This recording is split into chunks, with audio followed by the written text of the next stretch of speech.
ষষ্ঠ শ্রেণীর প্রিয় শিক্ষার্থীবৃন্দ, কেমন আছো তোমরা? সবাই ভালো আছো তো? শুরু করছি তোমাদের বিজ্ঞান ক্লাস। আজকের ক্লাসে তোমাদের সবাইকে স্বাগতম।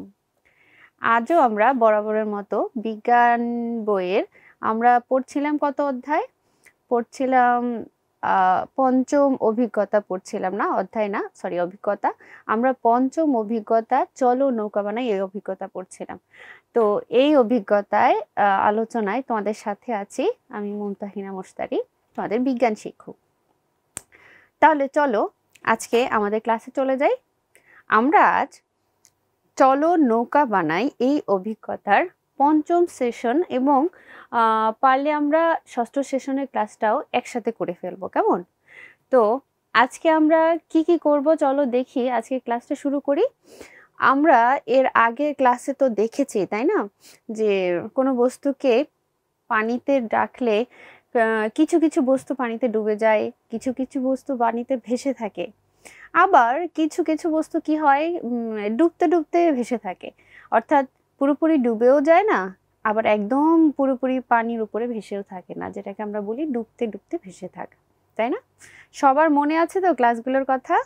আচ্ছা আচ্ছা, তাহলে এই যে তরলে বা পানিতে কোনো বস্তু ভেসে থাকে বা ডুবে যায়, এর সাথে একটা রাশি বা একটা একটা জিনিসের সম্পর্ক আছে। তো সেই রাশিটা কি মনে আছে তোমাদের? হ্যাঁ, ঠিক বলেছ, এটা হচ্ছে পদার্থের ঘনত্ব, যে কোনো বস্তুর ঘনত্ব। কোনো বস্তু কোনো তরলে ভেসে থাকবে না ডুবে যাবে না ডুবন্ত অবস্থায় ভাসবে, সেটা নির্ভর করে ওই পদার্থের ঘনত্বের উপর, ঠিক আছে? আচ্ছা দেখো, আমরা স্ক্রিনে দেখতে পাচ্ছি যে যে সকল বস্তুর ঘনত্ব পানির তুলনায় কম সেগুলো পানিতে ভেসে থাকে। তাহলে দেখো স্ক্রিনে যে তোমরা একটা পাত্রে পানিতে দেখতে পাচ্ছ কিছু একটা বল পানিতে ডুবে আছে, আবার একটা বাটি, বড় একটা বাটি পানিতে ভাসছে। এরপরে দেখো আবার একটা অন্য আরেকটা বল পানিতে এমন ভাবে ভাসছে, না এটা পুরোপুরি ডুবে আছে না এটা একদম ভেসে আছে। ডুবে থাকলেও এটা একদম নিচে চলে যায়নি, একদম পানির উপরের উপরিতল ছুঁয়ে ছুঁয়ে আছে, যেটাকে আমরা বলি ডুবন্ত অবস্থায় ভাসা বা নিমজ্জিত অবস্থায় ভেসে থাকা বস্তু। তাহলে এর কারণগুলো কি? এর কারণ হচ্ছে পানির ঘনত্বের তুলনায় বা যে তরলে এই বস্তুগুলো আমি রাখবো সেই তরলের ঘনত্বের তুলনায় যদি কোনো বস্তুর ঘনত্ব কম হয়, তাহলে সেক্ষেত্রে বস্তুটি ওই তরলে ভেসে থাকবে। যেমন হচ্ছে দেখো স্ক্রিনে আমরা দেখতে পাচ্ছি যে একটা বাটি রাখা আছে, সেই বাটি পানিতে ডুবছে না, পানির উপরে ভেসে থাকছে। তাহলে এ থেকে আমরা কি বুঝতে পারবো? যে এই বাটির ঘনত্ব এই তরলের ঘনত্বের তুলনায় কম, তাই সেটি ওই তরলে ভেসে থাকছে, তাই না? আমরা কিন্তু ঘনত্ব সম্পর্কে আগেই জেনেছি, মনে আছে তো তোমাদের? আচ্ছা, এরপর দেখো আরেকটা বল যেটা পানিতে ডুবে আছে, তাহলে সেখান থেকে আমরা বলতে পারি যে এই বলটির ঘনত্ব এই পানি, এই দেখো এই বলটির পানিতে ডুবে গেল, তাহলে এখান থেকে আমরা কি বলতে পারি? যে এই বলটির ঘনত্ব পানির তুলনায় নিশ্চয়ই বেশি ছিল, কম থাকলে যদি ভেসে থাকে তাহলে নিশ্চয়ই বেশি ছিল, সেই কারণে ডুবে গেল। এরপর দেখো তিন নাম্বারটা হচ্ছে এই বস্তুটা, এই বলটা পানির উপরিতল ছুঁয়ে ছুঁয়ে পানিতে ডুবে আছে কিন্তু একদম নিচে চলে যাচ্ছে না। তাহলে এখান থেকে আমরা বলতে পারি যেসব বস্তুর ঘনত্ব পানির ঘনত্বের সমান সেগুলো পানির তুলনায় সমান, সেগুলো পানিতে ডুবন্ত অবস্থায় ভাসবে। তাহলে এই বলটার ক্ষেত্রে এই বলের ঘনত্ব পানির ঘনত্বের সমান। যদি সমান হয়ে যায়, না এটা পুরোপুরি ভেসে থাকতে পারবে না পুরোপুরি ডুবে যাবে, এটা কিভাবে থাকবে? ডুবন্ত অবস্থায় ভাসবে, কেমন? তাহলে এখন কি তোমরা এই পানিতে ভেসে থাকার উপযোগী কোনো নৌকা বানাতে পারবে? আমরা তো জানি যে অধিকাংশ নৌকাই পানিতে ভেসে থাকে এবং সেই নৌকা করেই আমরা এক জায়গায় থেকে আরেক জায়গায় যাই, মালামাল পরিবহন করি, কোনো বস্তু পরিবহন করি, তাই না? তাহলে এইরকম একটা নৌকা কি তোমরা বানাতে পারবে? আমার মনে হয় এখন তোমরা নিশ্চয়ই পারবে। এখন তাহলে তোমরা কি করবে, তোমরা আগে থেকে দলে ভাগ হয়ে আছো তাই না?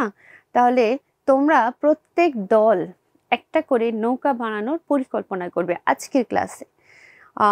নৌকাটা কেমন হতে পারে? আমরা তো আর বাইরে নদীতে নৌকা ভাসাবো না, সেই নৌকা তো অনেক বড় হয়। আমরা ক্লাসে নৌকা বানাবো এবং সেটা পানিতে ভাসিয়ে দেখব যে নৌকাটা পানিতে ভেসে থাকতে পারে কিনা। তাহলে এত বড় নৌকা তো আমরা বানাতে পারবো না। আমরা কেমন নৌকা বানাবো? এমন একটা নৌকা বানাবো এমন দৈর্ঘ্যের যেন সেটা আমরা অল্প জায়গায় ভাসিয়ে রাখতে পারি। তো আমি তোমাদের বলে দিচ্ছি, তোমরা এমন একটা নৌকা বানাবে যার দৈর্ঘ্য হবে 14 সেন্টিমিটার এবং প্রস্থ হবে 8 সেন্টিমিটার। দেখো আমার কাছে একটা স্কেল আছে, এই স্কেল দিয়ে আমি দেখিয়ে দিচ্ছি। এই যে দেখো স্কেল, এই স্কেলের এই নিচের গুলো হচ্ছে এই যে এই দাগগুলো হচ্ছে সেন্টিমিটার।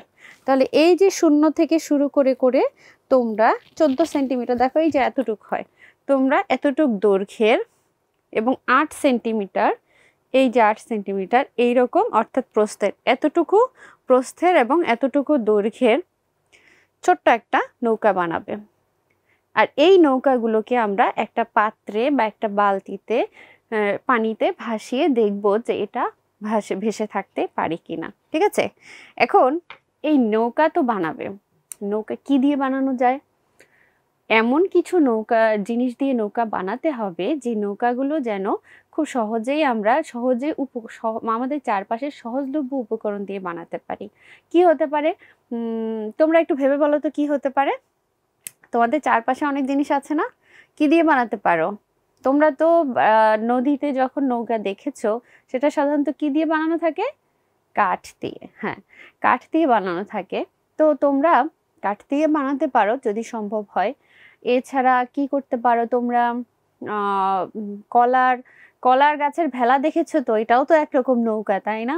তাহলে কলা গাছ দিয়েও কিন্তু তোমরা ছোট্ট করে নৌকা বানাতে পারো। এছাড়া আর যা কিছু তোমাদের কাছে সম্ভব হয়, এই যে আমরা দেখেছি পানির বোতল কিন্তু পানিতে ভেসে থাকে তাই না?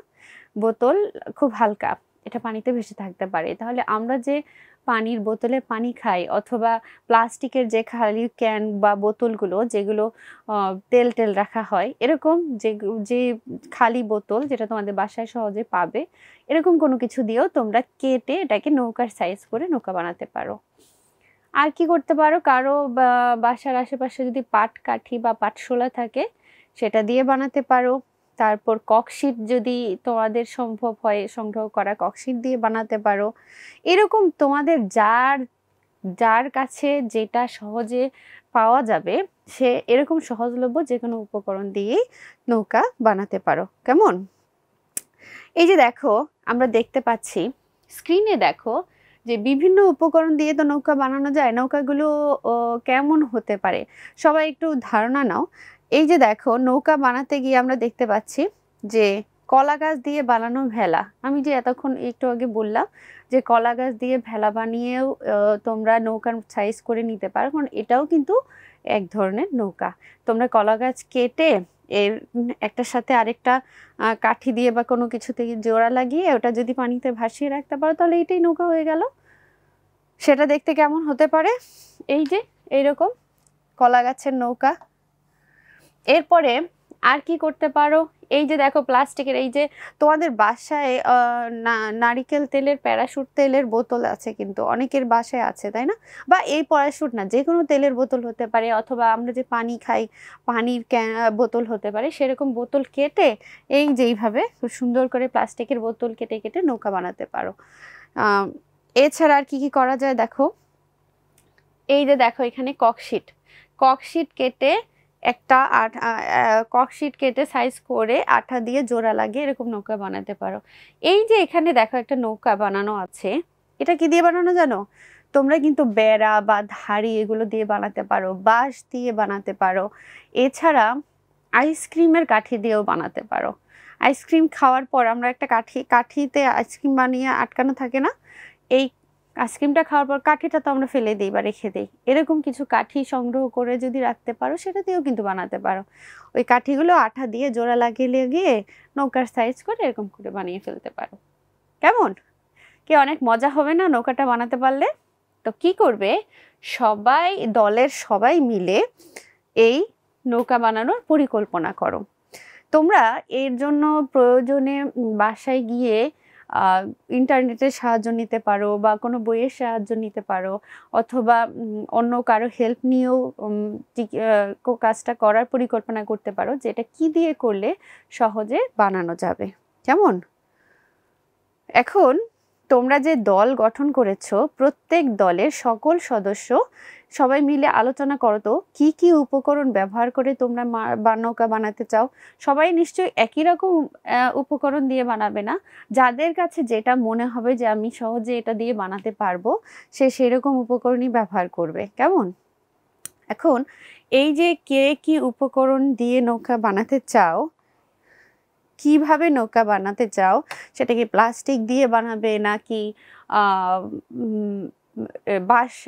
বাঁশ দিয়ে বানাবে নাকি আইসক্রিমের কাঠি দিয়ে না কলা গাছ দিয়ে বানাবে, যে যেটা বানাতে চাও সেই দলে সবাই মিলে একটু চিন্তা করো যে কোনটা দিয়ে তোমাদের বানানো সহজ হবে।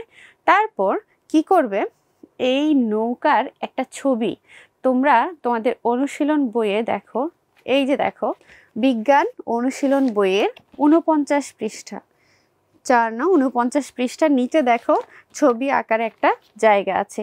চলো এঁকে ফেলি আমাদের নৌকার মডেলের স্কেচ।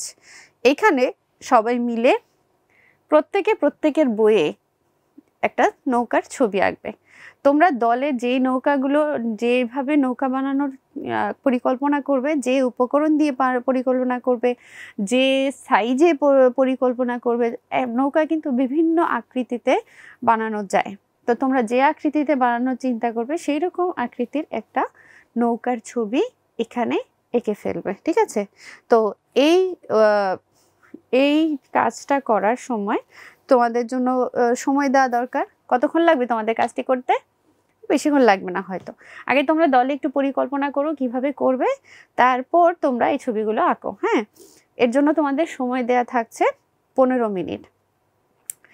আবার এই পরিকল্পনার ক্ষেত্রে তোমাদের একটু কাজ করতে হবে, সেটা হচ্ছে কে কি উপকরণ নিয়ে আসবে, কে কোন কাজ করবে, কে কিভাবে কাজ করবে, সবাই মিলে কিন্তু আগে থেকে একটু ঠিক করে নিবে যে একজনই তো সব কাজ করবে না, দলে 5 জন 6 জন থাকলে প্রত্যেকেই কিন্তু কিছু না কিছু করবে। আর নৌকাটি বানানোর ক্ষেত্রে কিন্তু আরেকটা বিষয় তোমাদের মাথায় রাখতে হবে, যে তুমি যে নৌকাটা বানাবে সেটা যেন নৌকার উপরে ভার দিলে সেটা নিয়েও ভেসে থাকতে পারে, অর্থাৎ অধিক ভার বহন করতে পারে যেন তোমাদের নৌকাটি। এই কথা মাথায় রেখে কিন্তু নৌকাটি বানানোর পরিকল্পনা করবে। কেমন? তাহলে তোমরা তো নৌকা বানানোর পরিকল্পনা শুরু করে দাও।